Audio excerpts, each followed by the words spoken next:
کوئی بھی اتنی جلد معاف نہیں کرتا، ماں بھی اتنی جلد اپنی اولاد کو معاف نہیں کرتی جتنی جلد بندوں کو اللہ معاف فرماتا ہے، بلکہ جو صغائر ہیں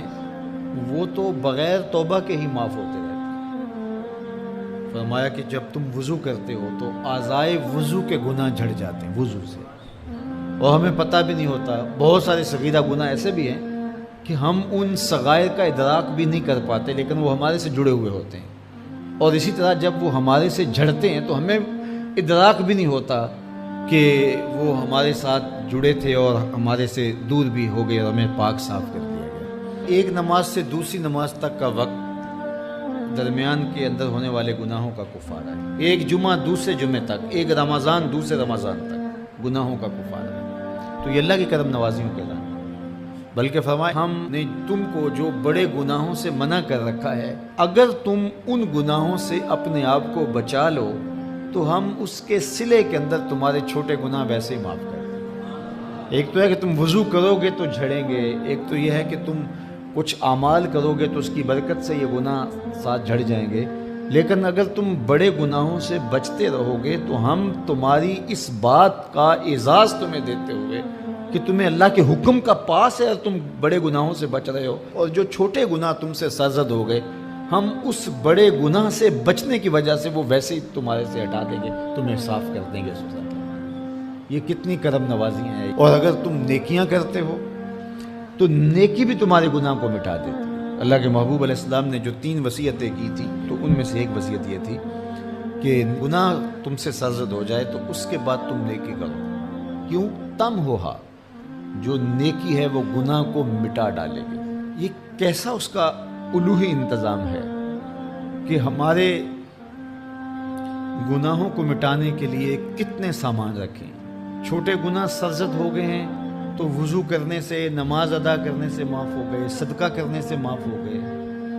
کسی کو مسکرا کر ملنے سے معاف ہو گئے، رستے میں پڑی ہوئی چیز ہٹا دی تو اس سے معافی ہو گئی، دروشی پڑا تو گناہ معاف ہو گئے اور خطائیں دھل گئیں اور درجات بلند ہو گئے،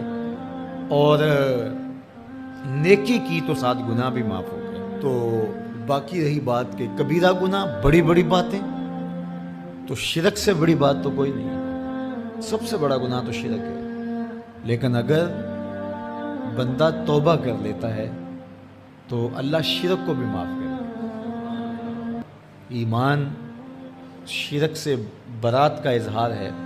تو شرک بھی معاف ہو گیا، ورنہ شرک معاف نہیں ہے، اور باقی کبائر بھی توبہ سے، رجوع اللہ سے معاف ہو جاتے ہیں۔ یہ کتنی اس کی کرم نوازیوں کے رنگ ہیں کہ اس کے حضور جب آپ آ جائیں اور اپنی معذرت پیش کر دیں تو وہ بندے کو شرمندہ نہیں کرتا کہ تم نے یہ کیا۔ جب بندہ کوئی جرم کر بیٹھتا ہے،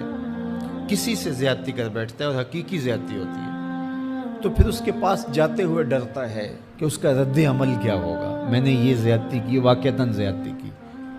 اب اس کا سامنا کرتے ہوئے ڈرتا ہے کہ جب میں جاؤں گا، معاف کرے گا نہیں کرے گا، دونوں امکان ہوتے ہیں۔ پھر معاف کرے گا تو کتنا رگیدے گا، مجھے کتنا احساس دلائے گا، اور اس کے بعد معاف کرے گا، تو بندے کے قدم اٹھتے بھی ہیں اور کئی وسواس اس کے ساتھ جڑے ہوئے ہوتے ہیں کہ معافی ہوگی یا نہیں ہوگی، اور میری تذلیل ہوگی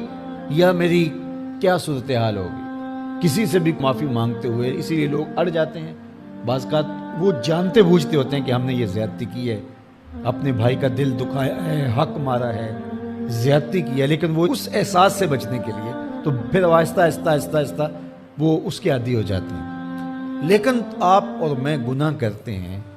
تو گناہ کرنے کے بعد جب خیال پیدا ہوا کہ معافی مانگنی چاہیے، تو جب ہم وضو کر کے قدم اٹھاتے ہیں توبہ کے لیے تو ہمیں کوئی ایسا وسوسہ نہیں ہوتا کہ وہ معاف نہیں کرے گا، بلکہ حضرت داتا گنج بخش علی حجویری علیہ رحمہ کشف المعجوب میں ایک بزرگ کا قول نقل کیا کہ جس نے توبہ کی اللہ نے اسے معاف کر دیا۔ تو پھر ایک دوسرے بزرگ کا قول پیش کیا، کہا نہیں، ایسا نہیں ہے کہ جس نے توبہ کی اللہ نے اسے معاف کر دیا، بلکہ یہ ہے کہ جس کو اللہ نے معاف کرنا تھا اس کو توبہ کی توفیق دے۔ وہ خود کہتا ہے نا کہ توبوا الی اللہ، میری طرف آؤ، رجوع کرو اور میری طرف آ کے اپنے گناہوں کی معافی مانگو، تو اللہ توبہ کے لیے بلا رہا ہے، تو جب بلا رہا ہے تو اس کا مطلب ہے معاف کر دیا تو بلا رہا ہے نا۔